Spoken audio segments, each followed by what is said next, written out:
सलमान खुर्शीद जी ने अभी कुछ दिनों पहले उनका स्टेटमेंट जो है वायरल हो रहा है, वो ये कह रहे थे कि यूपीए 1 और यूपीए 2 की गवर्नमेंट जो बनी वो सिर्फ इस वजह से बनी क्योंकि it could claw back enlightened Muslim into its fold, Congress could claw them back into their fold. इसको आप कैसे देखते हैं? इसके आधार पर ही शायद उनका घोषणा पत्र बना है। सलमान खुर्शीद जी ने घोषणा पत्र ऐसा क्यों बना, इसका रहस्य ही खोल दिया है। वो फिर से करना चाहते हैं, मगर उनको मालूम नहीं है देश की जनता जागरूक हो गई। आपकी अपीसमेंट की पॉलिसी अब इसलिए सफल नहीं होगी कि एक अपीसमेंट जब आप करते हो तो दूसरा वर्ग जागृति के साथ काउंटर प्रोडक्टिव रूप से लामबंद होता है जी।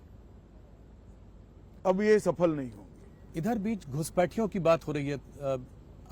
आपने सीए इम्प्लीमेंट किया, मैनिफेस्टो में एनआरसी की कोई चर्चा नहीं है, ऐसा क्यों? देखिए, सीए का इम्प्लीमेंटेशन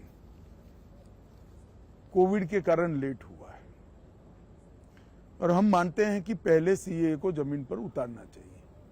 वो प्रक्रिया अब चल रही है और जहां तक घुसपैठ का सवाल है, अब देश के एक ही राज्य से घुसपैठ हो रही है, बंगाल से जी। क्योंकि ममता बनर्जी की सरकार का उस पर वृहद हस्त है। वो घुसपैठियों में अपनी वोट बैंक दिख रही है। उनको घुसपैठ में राष्ट्रीय सुरक्षा खतरे में है वो नहीं दिखाई पड़ता है। उनको लगता है कि मेरे वोट बढ़ रहे हैं। न केवल बंगाल, समग्र देश के लिए ये बहुत खतरनाक सोच है। मैं बंगाल की जनता को हृदय से अपील करना चाहता हूं कि इस बार भारतीय जनता पार्टी को सफल बनाइए, इसके बाद वहां भाजपा सरकार बनाइए। हम ऐसी बॉर्डर बनाएंगे कि परिंदा भी पैर नहीं मार पाएगा। इसीलिए सीए का दमखम से वो विरोध भी कर रही हैं। वो इसीलिए वो कर रही है। वो कह रही हैं कि जो है हम सीए कभी इंप्लीमेंट नहीं होने देंगे। उनको मालूम नहीं है नागरिकता सेंट्रल सब्जेक्ट है, इसमें स्टेट को कुछ करना ही नहीं है। शायद मालूम है, मगर माइनॉरिटी को गुमराह करने के लिए वो बोल रही।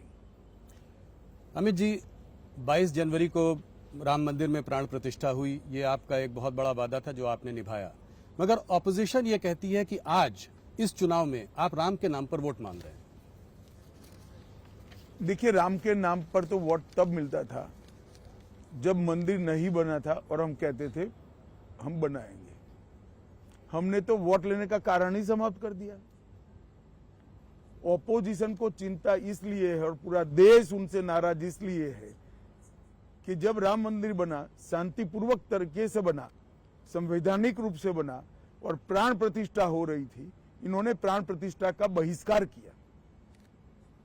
माइनॉरिटी के डर से वो प्रभु श्री राम की प्राण प्रतिष्ठा में नहीं गए, इसलिए पूरा देश उनसे नाराज है। हमने कभी ये नहीं कहा कि राम मंदिर बनाया इसलिए हमें वोट दीजिए, मगर पूरे देश की जनता जानती है 70 साल से ये लोग अटका कर रखे थे। मोदी जी ने 5 ही साल में केस भी जीता, भूमि पूजन भी किया और प्राण प्रतिष्ठा भी कर दी और आज भव्य राम मंदिर समग्र देश को आह्लादित करने वाला राम मंदिर बना है।